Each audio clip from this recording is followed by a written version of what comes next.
हम फाइनली मंदिर पहुंच गए और यहाँ पे ना हम जैसे ही एंट्री लेना हमें बहुत ज़्यादा भीड़ दिखाई दी।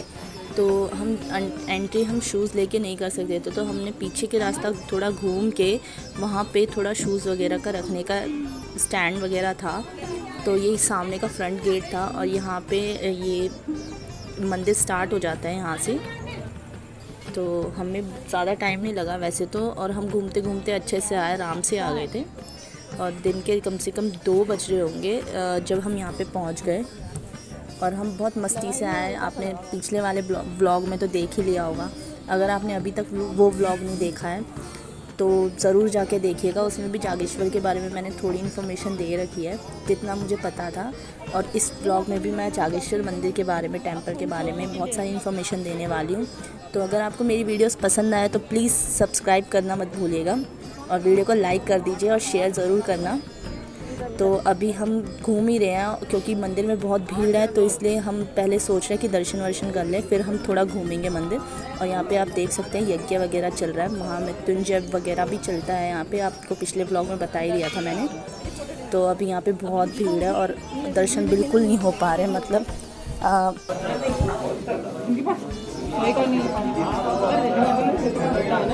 चलो ठीक है।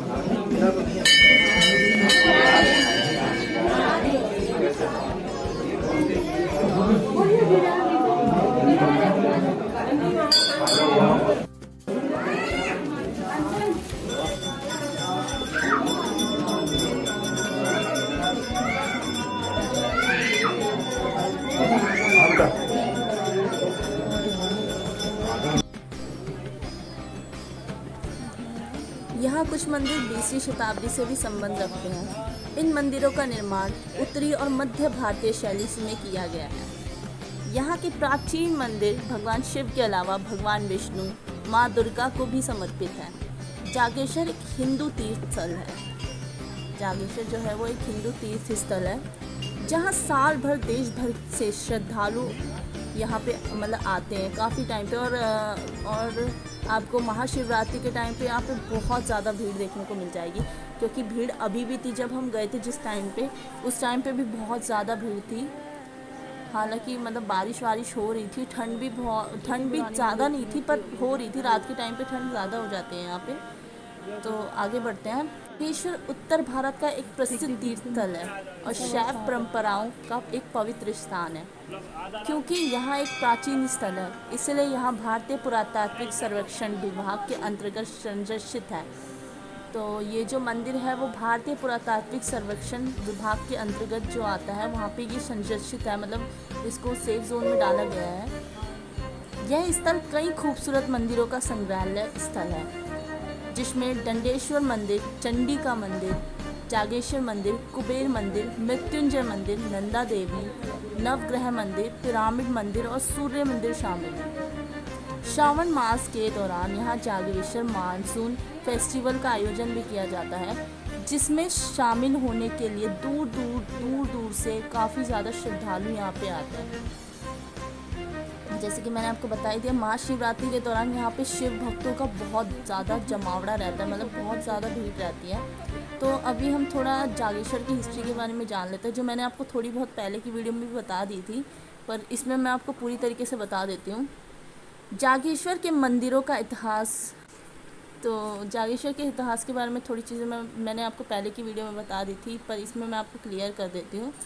तो जागेश्वर के जो मंदिर है वहाँ पे जो उसका इतिहास है वो स्पष्ट रूप से नहीं कहा जा सकता, अस्पष्ट है अभी। यह स्थल भारत के उन चुनिंदा प्राचीन स्थलों में गिना जाता है जहाँ अध्ययन और विधानों का ध्यान नहीं पहुँच पाया।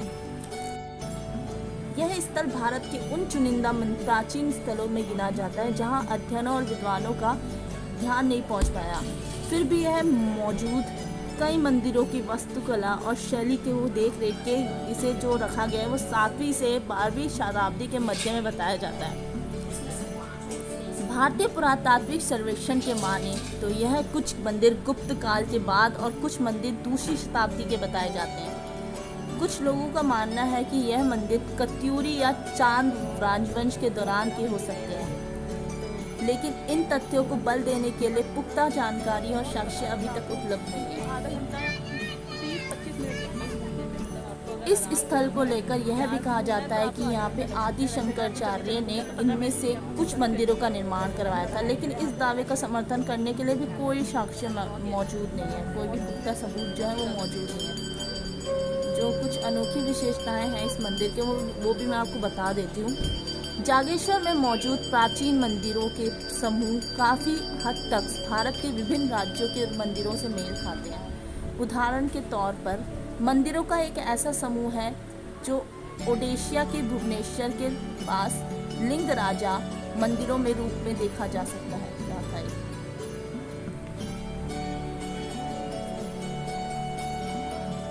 तो कुछ अनोखी जो विशेषताएं वो मैं बता देती हूँ आपको। जागेश्वर में जो मौजूदा मंदिर है ना, काफ़ी हद तक जो विभिन्न राज्यों के मंदिर है ना उनसे मेल खाते हैं। उदाहरण के तौर पर जैसे देख लीजिए, मंदिरों का एक ऐसा समूह ओडिशा के भुवनेश्वर के पास लिंगराज मंदिरों के रूप में देखा जा सकता है। ओडिशा के भुवनेश्वर में जो लिंगराज मंदिर हैं उनके रूप में देखा जा सकता है। इस तरह के रॉक टेम्पल्स का समूह मध्य प्रदेश की चंबल घाटी के पटेश्वर में भी देखा जा सकता है। जागेश्वर मंदिर 6वीं शताब्दी के बाद बने हिंदू मंदिरों में काफ़ी अलग है। जागेश्वर की वास्तुकला को देखकर यह लगता है कि इनका जो इस्तेमाल है वो पूजा के लिए नहीं किया जाता था। अधिकांश मंदिरों के गर्भगृह अपेक्षाकृत बहुत छोटे थे, मतलब छोटे हैं यहाँ पे। जो मंदिर के गर्भगृह है ना वो बहुत छोटे हैं, जहाँ एक पुजारी भी नहीं बैठ सकता। यहाँ कुछ ऐसे प्रमाण नहीं मिलते जो इस बात को समर्थन करते हैं कि पूजा जैसी धार्मिक गतिविधियाँ यहाँ पे हुआ करती थी।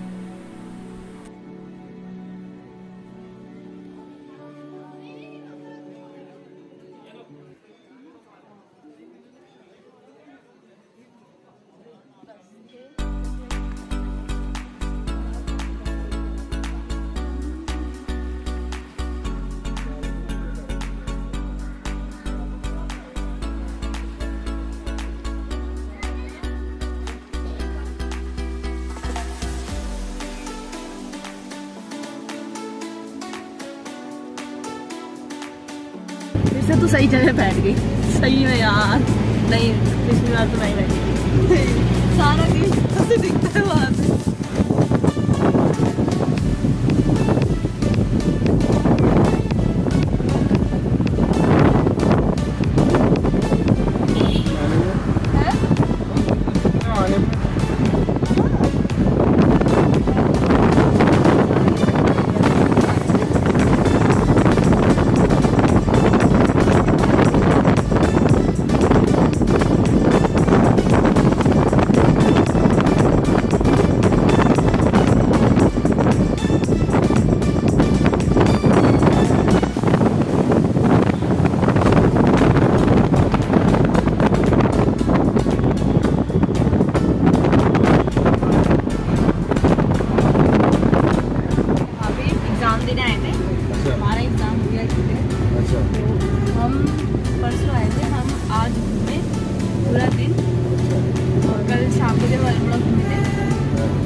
बस है, हम दिल्ली के लिए हमने बुक की है।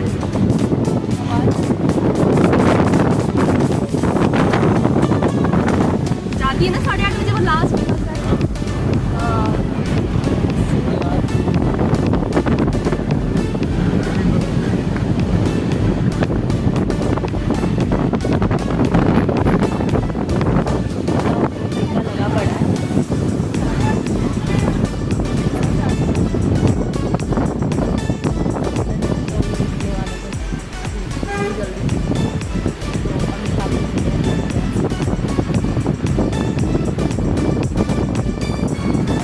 देख अब आ गया मेरा। अबे वो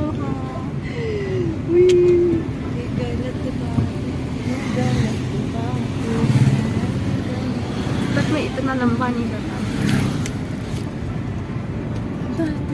दरबार से उषा तिवारी कुछ कहेंगे। 4 शब्द कैसे बनाओ? मेरे को आती भी नहीं ऐसे।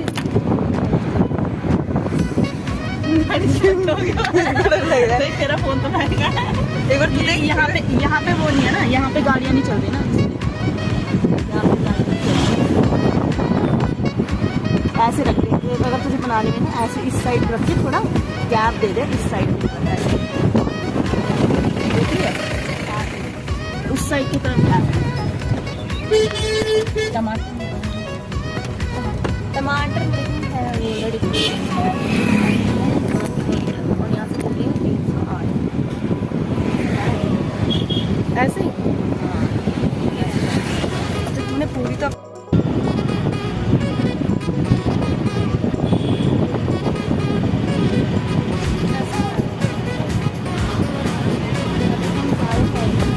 अच्छा पता ही नहीं था मेरे को।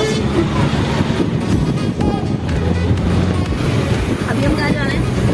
अभी हम नैनीताल जा रहे हैं। और वहाँ से हमारी कितने बजे की बस है? और यहाँ पे मौसम बड़ा प्यारा हो रहा है। हाँ बहुत ही प्यारा और ठंडा हो रहा है मौसम।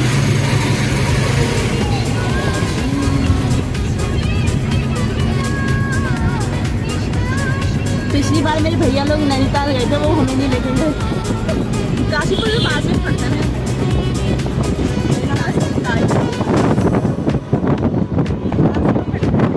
पास ही तो पड़ता है शायद, मैंने सुना है। और क्या पहाड़ आ रहे हैं जब बैठ कैमरे से बनाओ। पहुँच गए नैनीताल।